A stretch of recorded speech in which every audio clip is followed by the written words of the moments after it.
தேவனாகிய கர்த்தர் விசுவாசத்தை திருப்பி கொடுக்காம பரலோகத்துக்கு போக முடியாது. மறுபடியும் ஆதி அப்போஸ்தலர்கள் பிரசங்கித்த அதே சுவிசேஷமானது கடைசியில் பிரசங்கிக்கப்பட வேண்டும்.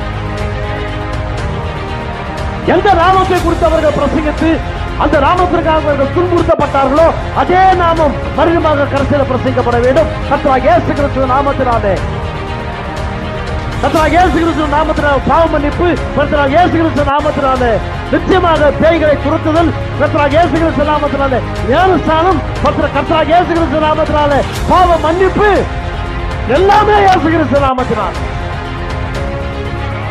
வானத்துக்கு பூமிக்கு மேலே அவருடைய நாமமே அல்லாமல் வேறொரு நாமம் கொடுக்கப்படவில்லை என்று வேதம் சொல்கிறது. ஏங்க சபை மறந்து போச்சு? சபையா மறந்து போச்சு? வேதத்தில் எங்குமே இயேசு கிறிஸ்து நாமத்தில் அல்லாமல் வேறு எந்த ஒரு நாமத்திலும் ஞானஸ்நானம் கொடுக்கப்படவில்லை.